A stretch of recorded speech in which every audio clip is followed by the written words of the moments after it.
All right, we're back with some more Apollo Justice Ace Attorney. We're on episode 2, Turnabout Corner, first day of trial. Here we go.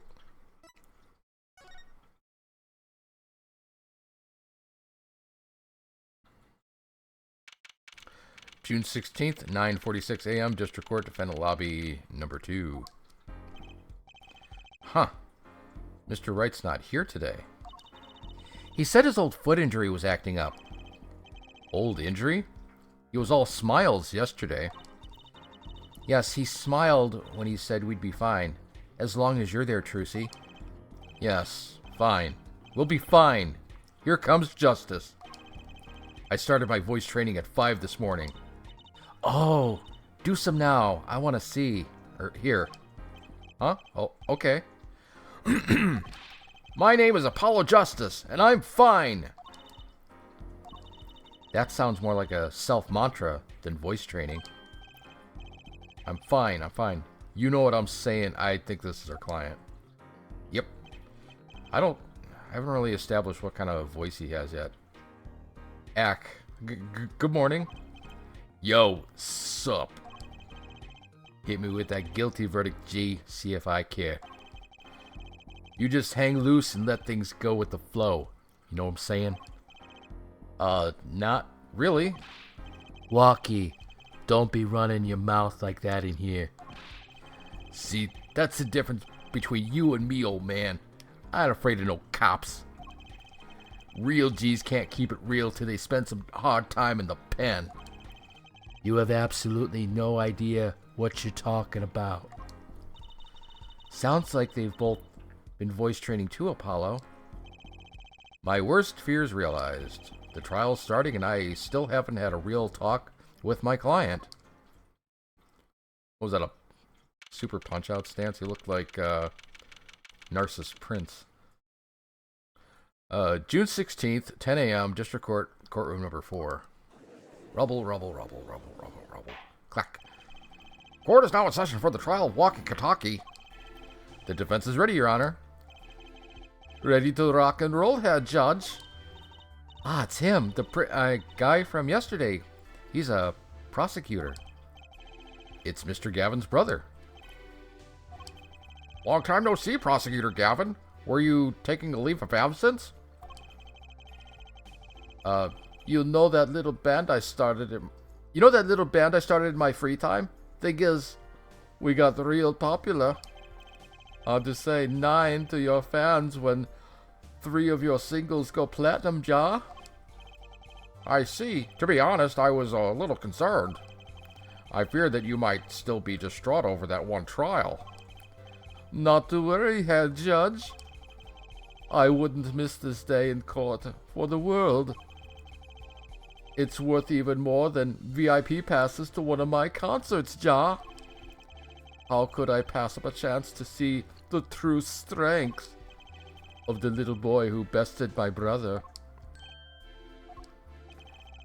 It was worth canceling a show or two. Click. Understood. You may give your opening statement to the court. Before that, I was thinking, is the air in the courtroom not a bit serious? It is a court of law. That's no way to get the crowd jumping here, Judge. They're not supposed to jump. This is a courtroom. Achtung, baby. Today, we play it my way. What's that noise? Sometimes you have to get on up in order to get down to prosecuting. This is crazy.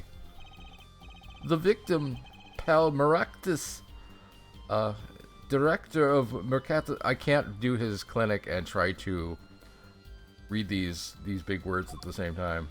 Maractus is kind of an awkward word to say. The scene, People Park. He was found pulling a noodle stand. What in the world was a doctor doing pulling a noodle stand? Yes, I believe you will only find that out by asking the defendant right here, right now.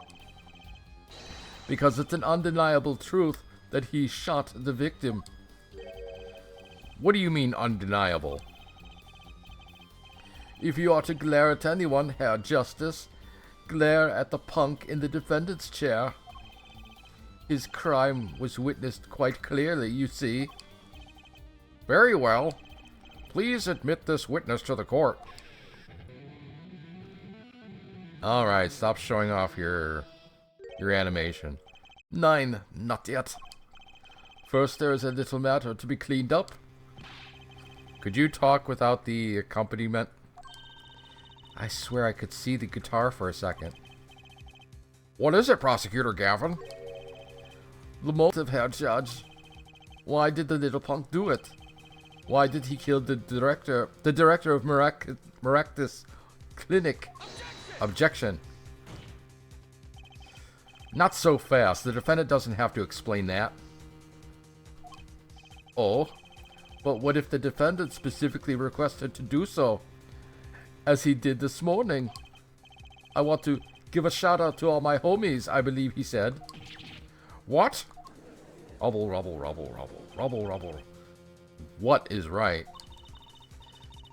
They always say that on they always say that on stage you should hit the crowd with speed and ferocity. Sounds like he got you good, huh, Polly? Stop calling me Polly, I'm not a bird. Well, this is highly unusual, but the court will now hear from the defendant concerning his motive in the crime. So, you, son, are the defendant, Walkie, are you? I ain't your son, old man. You step to a Kataki.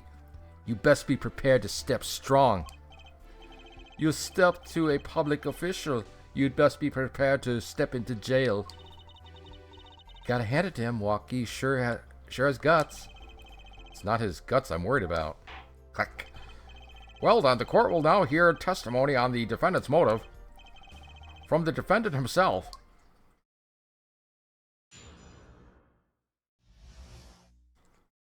Walkie Kataki's truth. I'll tell you one thing, that doctor was a quacker. Someone had to show him what's what. I was in his clinic about half a year ago. He messed up my op something bad. Then he just let me go. Without a word. See you later. Bye. So I gotta go in, get another doc to patch me up again. That was the day I done figured out.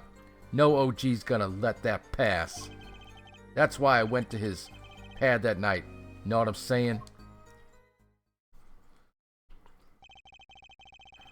You're saying that you were one of the victim's patients? A lot of stuff goes down when you're keeping it real on the street. True that. Tell you one thing. That doc was whack. Very well. The defense may begin the cross-examination. I can't believe this is the first time I'm hearing about all this. I hate reading this, kid. I'll tell you one thing, the doctor was a quacker. First of all, the word you're looking for is quack. And isn't that a little harsh? He's your family doctor. Who asked you, pointy locks? Just who do you think you are? I'm your representation. Your lawyer. Look, I ain't trying to hear that. He was a quacker, plain and simple. Someone had to show him what's what. By someone, you mean... Was there anyone with the score to settle with this doctor? Besides you, I mean? You better ask somebody else, Holmes. What do I care? I made up my own mind and did what had to be done, straight gangsta style. But why were you so mad at the doctor? Yo, sit back and listen while I drop it, G-man. I was in his clinic about half a year ago. He messed me up. Something bad. Okay. So you were a patient at the Miraculous Clinic half a year ago. For what reason? I had what you might call a mark of honor. Can you explain precisely what was wrong? We had a little run-in with the rival, with the Rivalis family. Okay. That's when I pulled a jack move and ran into an ambush G busted a cap right in me. According to my sources, you couldn't stand the stress of waiting and ran in 15 minutes before the appointed time by yourself. Hey, I was more than a match for those guys. So you were carried to the Maractus clinic from there, right? Apparently, he was shot in the heart, and you're to blame. Shot in the heart and he's still alive? I can catch bullets between my teeth. No, you can't. That's a trick. But I never learned how to catch them in my heart. With my heart. The bullets stopped just short of the thumper. You know what I'm saying? I would have been golden if it weren't for that whack doc. Can't even take out a stupid bullet. So, as you say, the surgery was a failure. That ain't all of it, Holmes. And then he just lets me go without a word. See you later. Bye. Hold it. What do you mean he just let you go without a word? What do you think it means? It's whack, that's what.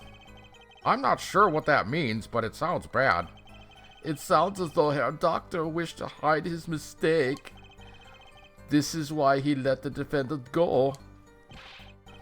He's a liar straight up. He's a badder G than me. So I gotta go in, get another doc to patch me up again. So this bullet is still... You know it. I can still feel it. Right there in my chest, pressing up against my heart. Your words are like a bullet shot straight into my heart. Or something like... There's something to that effect. Incidentally, that's from one of our hit singles. Well, that sounds like a straightforward case of malpractice. Word, G-Man. Weren't no accident, that's for shizzle. Click. It seems that there were issues with this doctor. Man, putting him down was like doing the world a favor. Walkie, please consult your lawyer before saying things like that. Chin up, Apollo. Back straight. But why did this mistake only come to light that day? It was found during the family health checkup. The family checkup? That was the wackest thing of all. All us G's lining up, taking eye exams and all that. Better to die young than fade away, bizoy. A relief to hear. Eh? What's a relief? Oh, did your father not tell you? That bullet you carry so close to your heart, if not attended to immediately, it could kill you. What? Yes, Herr Dr. Maractus had the knowledge concerning this ticking time bomb in you. Knowledge that could have saved your life. No way. That's whack. There is proof for your checkup report. Walkie's checkup report added to the court record. How ironic. How ironic that you would kill the one man capable of helping you. You're almost as careless as he was.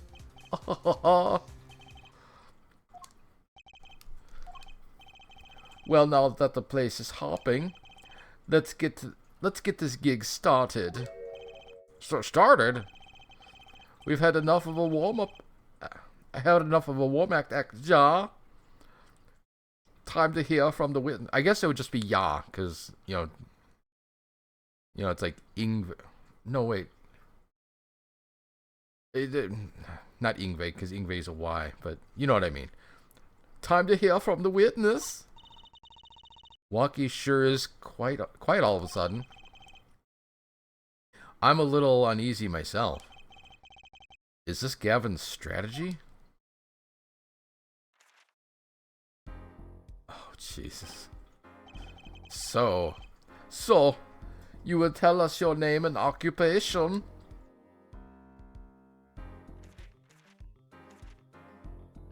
Oh, if only I could do Lanny Paffo's voice for this. I'll try. My name is Wesley Stickler. I can't do that. I'll try to do that do that kind of deep baritone voice that he has. It's kind of funny anyway with this face. By occupation, oh my god, motor mouth. I'm not even gonna try to read that.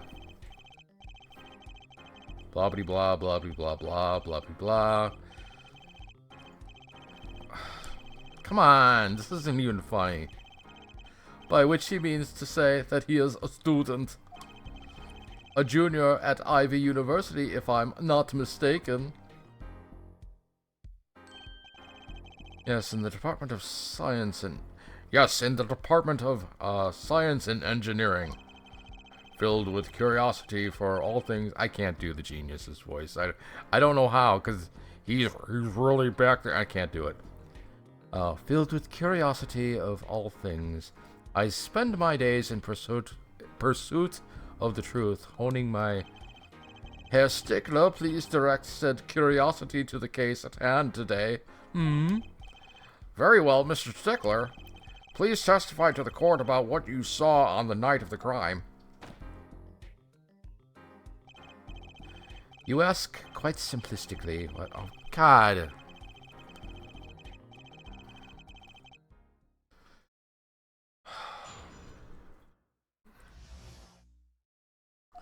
Night in the park. That night I passed through the park on my way home from shopping when I saw them. One man pulling a stand, another man facing him. I saw them quite clearly. The man facing the victim was the defendant. In his hand he held, yes, a pistol. It was pointed at the man pulling the stand. A shot. The bullet hit the man pulling the stand from the front, square in the forehead. Was there anyone else in the park at that time? I can say with 100% accuracy that there was not. The pistol our witness refers to is this. The court accepts this into evidence. Pistol added to the court record. Very well, Mr. Justice. You may cross-examine the witness. I will, but just a minute. We got new evidence to look at, so let's see. Kentucky, metallic object found near heart, urgent exam needed. Okay. And the gun, let's see. Anything special about this gun? Really? Nothing? It's not lighting up at all. Here, pull it, Bud Dwyer. Bang! Whoa! Don't point that thing at me. Don't worry, I can handle myself around guns. Magic guns, at least. The ones that pigeons come out of. Very reassuring. Okay, is that really it? What is the point of, like, doing this 3D examination? There, in Phoenix Wright, there was always, like, something to look at, but... Alright, well, that's the gun, I guess. Yes, Your Honor. Trucy, why are you staring like that at the witness? That man. I can't help but feel I've seen him somewhere before. Cross-examination. That night I passed through the park on my way home from shopping when I saw them. Hold it. On the way home from shopping, you say? Why go through the park? Ah, a fascinating inquiry, revealing me culpable of being insufficiently verbose. Let me consider the time saved by passing through the park on the way home from the store. In that time, I am capable of solving 2 GMAT problem sets. On average, it requires me 3 minutes 24... Again, I'm not doing this. He's just going on his own. That's enough. Enough. I get the idea. Mr. Justice, the court hopes to finish cross-examination sometime this month. Please. I've a recording booked after this trial. And I've got a show to perform. Gee, sorry you're all so busy. One man pulling a stand, another man facing him. Hold it! Were these men talking by any chance? Ah, now that you mention it, they were, though I cannot claim I heard them clearly. Only fragments, such as, "You lied to me. Oh, and I'm going to give you a taste of your own medicine, pal." That sounds like our defendant. It's just as our defendant claims. I believe he wished to teach the victim what it felt like. Teach the victim what it felt like to take a bullet to the heart. If that's true, then this is a vital piece of testimony. Rubble, rubble, rubble, rubble, rubble, rubble. Sounds like he heard them clearly enough to me. Might I be allowed to amend my testimony? What now? To be precise, he did not say pal or man. Yes, that was the way of it. I swear it on my diploma. What's the difference? Wait, did I read that right? He did not say pal, but man. Okay. What's the difference? And this other man, who was he? I saw them quite clearly. The man facing the victim was the defendant.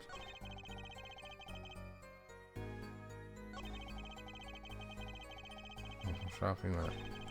Okay, what changed? He said he changed pal to man.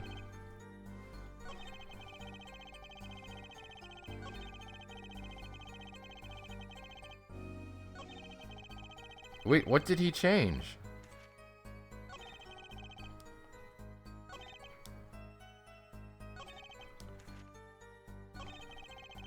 Okay, whatever.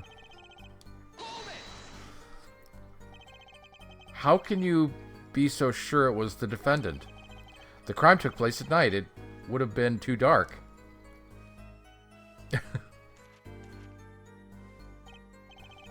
Perhaps I was remiss in not mentioning this earlier. Huh? You see, in class, I always sit in the very backmost seat. Do you know why? Who cares? Because I do not wish anyone to copy my perfect notes. And this relates to your testimony. How? I mention this to illustrate my predisposition to that which is perfect. Oh, this guy goes out of his way not to end sentences with prepositions. It was dark, you say? Yet there are lights in the park. If I say the defendant was in the park that night, then he was in the park that night. It is a hard, immutable fact. He sure is confident. He seems to be telling the truth, too. In his hand he held, yes, a pistol. It was pointed at the man pulling the stand. Hold it. Are you sure that the pistol you saw is the same as the one just submitted as evidence? Am I sure? Surely you jest. Don't call me Shirley. Or so a common witness would be tempted to say. Huh?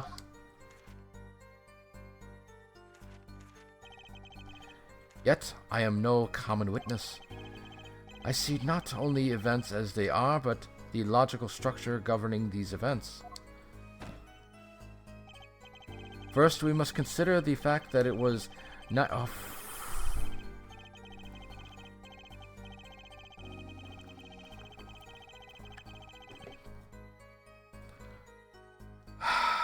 it becomes difficult to say with certainty that Object A was indeed Object A. I think he means he couldn't see it that clearly. My badge for a normal witness.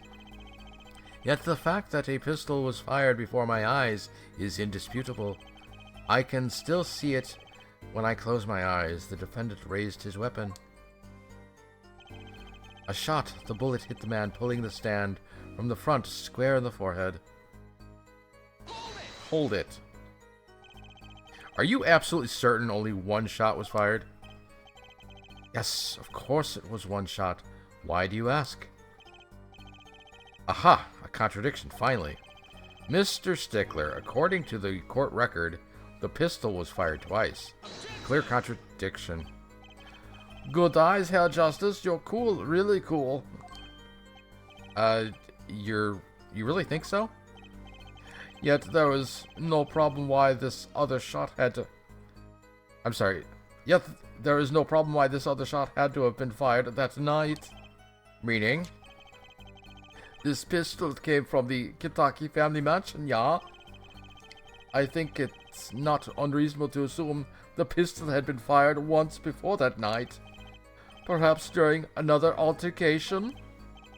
Ugh, he's got a point. Judging from his smug expression, I'd say Prosecutor Gavin had that answer ready before you even spotted the problem. He seems pretty confident in his testimony. We always make the biggest mistakes when we're our most confident. He's got a weak point somewhere, Apollo. Find it. Right.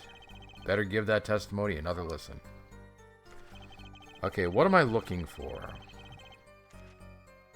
Okay, let's look at our evidence. A single bullet to the right temple. Oh, I see it.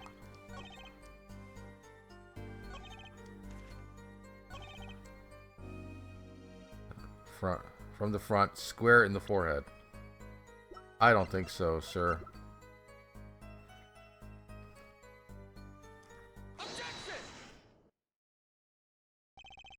Whew. If that's all of it, I think I have a chance. Is that you relaxing? I see, Herr Justice. Objection. Once is quite enough, Mr. Justice. Apollo, pace yourself. This trial's not over yet. Right. Look at this. The autopsy report? Is there a problem with the autopsy report? Right. A problem. Problem. Yes, the problem is the location of the entry wound. The location? You testified that the killer shot the victim square in the forehead, did you not? I have already determined your angle of inquiry. Allow me to explain. It is quite simple, really. First, understand that when I say square, I mean not the geometrical absolute. I'm sure this is all very amusing, but it's too fast for me to read. So you can just pause and read it if you want. Alright, shut up. Mr. Justice. Yes? Was your objection to these, krypton particle things? This is the big time, and you are obsessed with something so small. You disappoint me. No, I'm obsessed with something big. I mean, there's a bigger lesson. There's a bigger, less nitpicky problem here. Do tell. Just look at the autopsy report. The location of the entry wound was the right temple. The temple? Mr. Stickler, you said quite clearly that the victim was shot square in the forehead. That's a contradiction. Isn't it? Yes, it is. Rubble. It is, right? Finally. Herr Justice. Oh, Herr Justice. Yes? Your tactics are outdated, trying to shake the witness by objecting to trifles. Surely you haven't forgotten the fatal wound your master suffered 7 years ago? Phoenix Wright? Was it? Phoenix Wright, was it? Look, I know the wound was in the wrong place according to this testimony. Hey, Herr Forehead. Forehead? Let us imagine you are walking through the park. You see two men facing each other, one with a pistol trained on the other. What would you do, Herr Forehead? Well, I guess I would try to stop them. I'd probably shout, stop. And you, Fraulein? Me? Well, I'd probably scream, eek! And you, Herr Stickler? What did you shout, I wonder? Hey, no leading the witness. If the victim turned his head at the last moment, he gulped. Ah, yes, thank you for your jogging my memory. It sounds like an addendum to the testimony is required.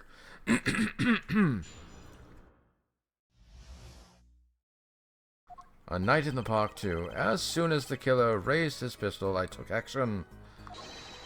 Cease this at once, you two, I cried, with composure.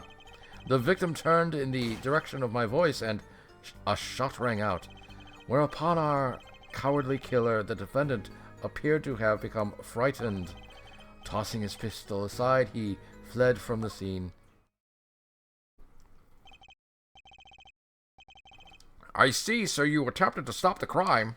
Indeed, with composure. Well, maybe the criminal wouldn't have fired if he hadn't shouted like that. That doesn't really matter now, unfortunately. Let us consider this new testimony, shall we? Observe the diagram, if you would. The witness, Mr. Stickler, was it, stood here. He shouted, "Oh, stop, please," or something of this nature.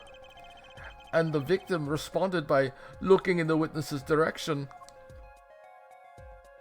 That would put it in the right temple. If the killer were to have fired at just that moment, bang, as we see, the bullet would have struck the right temple, as in the report. That does seem to be the case. Witness the power of a junior in Ivy University's Department of Science. Very well, Mr. Justice. You may cross-examine the witness. Okay. A Night in the Park 2. As soon as the killer raised his pistol, I took action. Hold it. So you saw a raised pistol. Weren't you frightened? It can be said, we students of Ivy University know no fear. The moment I saw the pistol, my inner sense of justice compelled me to take action. That was certainly brave of you. You might have gotten shot. Eh? How am I supposed... I beg your pardon? You certainly were lucky. If I were in the killer's shoes, I certainly wouldn't have left a witness behind. Oh no. He actually looks like he had no idea he was in danger. Regardless, I attempted to halt the bloodshed. Cease this at once, you two, I cried with composure. Hold it, bullshitter. Are you sure both men were able to hear your voice? They were, of course. My high, exquisite voice echoed through the park. Sure it did. And the victim responded to that clarion call. Quite. The victim turned in the direction of my voice, and a shot rang out. Hold it. Did you hear the gunshot at the same time as the victim turned? Indeed, I would say about the same time, to be precise. And the victim didn't ask you for help? It can be said that he didn't have time to ask. He didn't even have time to take a single step. I am totally sure that the killer fired because Mr. Stickler startled him. Don't say that too loud, Trucy, please. Is nobody on my side here? Whereupon our cowardly killer, the defendant, appeared to have become frightened. Hold it. Can you describe the killer's actions more clearly? He seemed quite surprised, especially considering that it was he who did the deed. As we can see, human psychology is a tangled web indeed. He simply couldn't believe what he had done. He shot, he panicked, a common tale but true. Unfortunately, before I could take further action, tossing the pistol aside, he fled from the scene. Hold it. You didn't try to apprehend the criminal? It all happened so fast, I'm afraid I hadn't the time. Doesn't something about that strike you as odd, Apollo? What? The killer was in a hurry, right? He fired the pistol and tossed it right away. According to the testimony, that's what happened, yes. In that case, I'd expect to find something that we didn't find. Find something. Find something. Find what? I liked that contradiction. Kind of sad to see it go. Not as sad as I feel. What do we do now? At least the testimony's getting a little clearer. She's right. Maybe I can find something to use in this new testimony. Okay, so... tossing the pistol aside. That's pretty... Weapon left at the crime scene. Okay. 2 rounds were fired. Fingerprints were wiped. Oh, tossing the pistol. So when did he have time to wipe the fingerprints? Is that what they're... Is that what they're getting at? Let's see. Yes! Wait a second. Another misleading request. Yet you're so beholden to your own mode of discourse, you can't be seen... You can't see how it affects you. Come again? Wait a second, you say. A second. Are we intended to wait just that, a single second? 1/60th of a minute? That's hardly enough time to draw a breath, let alone make a statement in court. Now, had you asked for a longer period of time, say 3 minutes... Mr. Justice. Yes, Your Honor. Am I to understand you are objecting to the length of a second? Yes, I mean, no. Here, just look at this pistol. It doesn't have a single fingerprint on it. A common ploy made by all the more common, I fear, by the prevalence of television. Criminals these days are loath to leave fingerprints. Wait, but you said the killer tossed the gun and ran. That's right. He didn't have time to wipe the gun for prints. Oh no!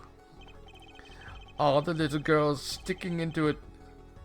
Are the little girls sticking it to the university student? There's a song in there. I'm not little. Ha ha ha ha. Then let's think like adults, shall we, Fraulein? Huh? What if the killer, the defendant, was wearing gloves? Gotta admit, I didn't think of that, Apollo. Well, Mr. Justice, could the killer have been wearing gloves? I'm gonna say no. Even though I have no idea why I'm saying that at the moment. The record of the murder weapon is very clear about one thing. The fingerprints were wiped, which means some trace of prints remained. Which contradicts your testimony. If everything happened as you say it did, he couldn't have had time to wipe the pistol. Oh, tut-tut. He's turning the pages the wrong way. That may be, but it does not change what I saw. The killer, the defendant, he threw down the murderous weapon from his hand and fled. And this pistol was found at the scene of the crime, strongly suggesting that this was the weapon he disposed of. That sounds solid to me. Well, Herr Forehead, any of your precious objections? What gives, Apollo? Let's see that voice training go to work. You know, I've only recently realized something. No matter how much you train your voice, it doesn't matter if you have nothing to say. What do you mean, nothing to say? Isn't it obvious from what the witness just said? Huh? Isn't what obvious? When he restated what he saw just now, he said he saw Walkie drop a murderous weapon. But that's not the same as being 100% sure of what Walkie threw away. You're right. He's just confused because a pistol was found at the scene. Poor Stickler. It must be hard to be so perfect and yet so wrong. Well, so it can be said that I'm quite offended. While it is indeed true that once in my youth, again, you're gonna have to like play this at quarter speed if you want to read all this. What we can say for certain is that the witness saw the killer throw something. Does the defense have anything to say about this? Well, if what he threw wasn't a pistol, then it had to be something else. Oh, it had to be something else, said Apollo. At least one person on the defense team seems to be thinking. I'll wipe that smile off your pretty face, Gavin. Perhaps you can inform the court as to the nature of this something else. What did the killer throw away before fleeing the scene? Let's see. There it is. Take that. Is that a sword? I saw one of those in the late-night movie last night. Great, a sleep-deprived judge. This knife was found at the scene of the crime with the defendant's prints on it. His prints? This single piece of evidence proves two important things. One, that what the defendant threw down wasn't a pistol. Two, that the defendant wasn't wearing gloves. Indeed. Oh, Herr Forehead, you're forgetting two other things you've just proven. Huh? One, that the man the witness saw was the defendant, Mr. Walkie-Talkie. Two, that the defendant was holding a knife with the intent of harming the victim. Oh. Indeed. Never underestimate a Gavin is the lesson here. Click. This court is of the opinion that our witness is fond of making assumptions. In that light, I believe it would behoove us to hear about what really occurred. With less assuming, please.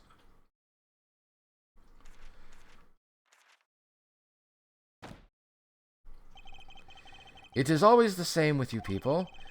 Mark left the house on foot, and 5 minutes later his brother left after him. How long would it take for Mark's brother to catch up with him? Assuming that Mark never had to stop for a traffic light. Assuming, yes, that's what I said, assuming. When you assume, you make an ass of you and me.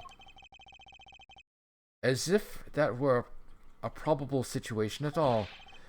Yet here you are, assuming that my assumption is no better. Clack. Shut up. I mean, what this court assumes is that the witness will testify as to what happened after the shot was fired.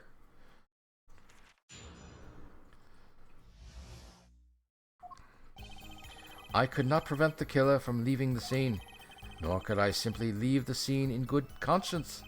Ergo, I used my cell phone to catch the police, rather. Until the police arrived at the scene 10 minutes later, I saw no one else. Why didn't you chase the killer? He was, as you say, a killer. Of course, I could have run him down, yet what would he have done when cornered? Sadly, it takes more than a aptitude for solving quadratic equations to know that. Did the testimony earlier not prove the defendant's presence at the scene? And do we not also know now that there was no one else there? It seems clear that we have our killer. Does it not? Does it not, Mr. Justice? I'd better find a way to take this testimony down quick. Alright, with that, I'm going to take a little break because I have to take care of something. So, don't you go nowhere. I'll be right back. I can't tell what's being... Okay. So we'll save, and I'll be right back.